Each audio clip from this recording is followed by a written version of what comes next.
monster lives in the muddy waters of Lake Tanganyika in Africa. The Burundian people living in the region call him Gustave. Gustav is one of the largest crocodiles in the world, over 20 feet long and weighing more than 2,000 pounds. However, his fame, which spans 7 continents, comes not from his size, but from the fact that he has eaten nearly 300 people so far. Here is Burundi's devil crocodile, Gustav. Africa, Burundi. This is the land of poverty, ranked the poorest country in the world by the World Bank and the IMF for the last 62 years, with a per capita income of less than $270. It has a population of about 12.5 million people, but only 13.5% of this population lives in cities. So more than 10 million people still live in a primitive tribal life in small villages on the African plains. Actually, there's a reason for all this. Since gaining independence in 1962, the Republic of Burundi has witnessed decades of civil wars, many coups and tribal wars until the 2000s. As a result of this instability, Burundi has remained one of the most underdeveloped and poorest countries in the world. It also lost a significant part of its population in these conflicts. They did not bother to bury the hundreds of thousands of people who died in those years of turmoil, and mostly threw them into Lake Tanganyika. Perhaps as a result of this behavior, they fed and raised a monster with their own hands. In Burundi, where everyone was starving, the Nile crocodiles were one of the few creatures that were well fed. All of this led to the crocodiles growing very fast, reaching gigantic proportions, and most importantly, getting used to human flesh. But despite the thousands of crocodiles living in Lake Tanganyika, only one of them would become legendary.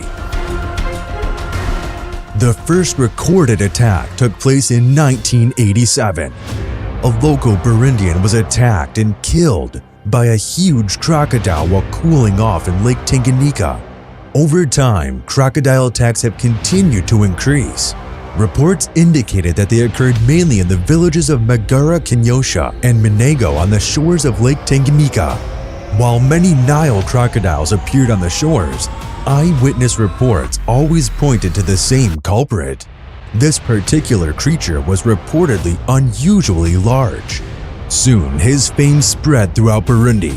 At first, the locals nicknamed him the Devil Crocodile of Burundi.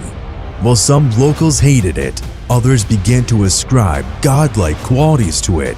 Some people said that this crocodile was actually a god, that its skin was made of gold and glittering jewels, and they danced dances for it, and made offerings to Lake Tanganyika for it to eat. Some hunters or bereaved people who hated it would hunt it down with guns and try to kill it. Until 2001, the process continued in this way.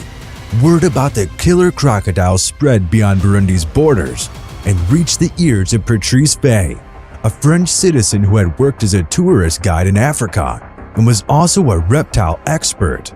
Patrice Faye came to the region and worked alone for 2 years, tracking down this huge crocodile with his own resources. Stating that crocodiles are very aggressive, especially during mating periods, Faye noted that Gustav ate 17 people in a 3-month period during the mating period he followed. Patrice Faye, who stated that at first he thought of killing him because of the damage he caused to people, but over time he admired him, decided to make a documentary about Gustav by convincing a production company. The name Gustav, which the whole world will recognize, was given by Patrice Faye in this documentary called Capturing the Killer Croc. The team that came to record Gustav then asked the Burundian government for permission to capture this monster crocodile and take it to a safe environment to prevent it from harming more people. The Burundian government gave them 2 months for this mission. Thus, the documentary and capture work began. Lake Tanganyika is one of the largest lakes in the world with a length of 418 miles, a width of 31 miles, and a coastline of 1,135 miles. It was therefore not easy for the team to find and record Gustav. After a long search, Gustav was recorded for the first time while sunbathing on an islet in the middle of Lake Tanganyika. After capturing and studying this huge crocodile from a distance, the team was able to draw many conclusions about him. For example, the people of Burundi thought that Gustav was a crocodile over 100 years old. However, the team analyzing Gustav's teeth documented that he was in his 60s in the early 2000s. Another remarkable detail was that Gustav had 3 bullet wounds on his body. These wounds were probably inflicted by local hunters trying to kill him. But crocodile blood contains a chain of amino acids called peptides. This means they carry a natural antibiotic in their blood, and their wounds do not fester and heal more quickly. It was this miraculous creation that allowed Gustav to survive 3 bullet wounds.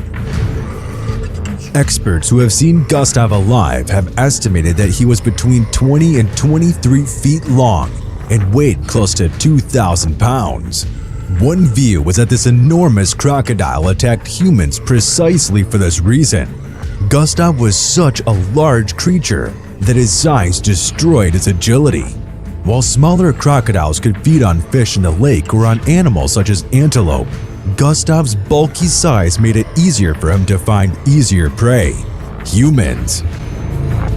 Some eyewitnesses say that Gustav even hunted hippopotamuses, which is not the kind of prey a normal crocodile can handle. After locating Gustav, Patrice Fay and his team imported a special cage weighing 2,000 pounds and measuring 30 feet in size from Europe to capture him. Despite several unsuccessful attempts to trap him with this cage, Burundi was again embroiled in political unrest. The team would therefore have to leave Burundi ahead of schedule. Their last trump card was to tie a live goat inside the cage to lure Gustav, and a night camera was installed to film what was happening. When the team went to check the trap in the morning, the cage had fallen apart, the camera was broken, and the goat had disappeared. So the attempt to capture Gustav failed, and the team returned to Europe.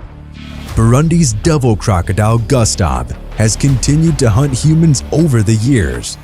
His last recorded attack took place in 2016, and he has not been seen since. In 2019, Gustav was rumored to have died, but there is no concrete evidence of this. But could Gustav really be dead? The people of Burundi think he still lives somewhere in the lake. In fact, in an interview with one of the locals, 75-year-old Gansuwana says, "It's hard to confirm that he's dead. Apparently, nobody bragged about killing him, and his territory is vast, almost the whole Lake Tanganyika and its tributaries." Gustav is estimated to be in his 80s now. Who knows? Maybe Gustav is still somewhere in Lake Tanganyika, waiting for his next prey.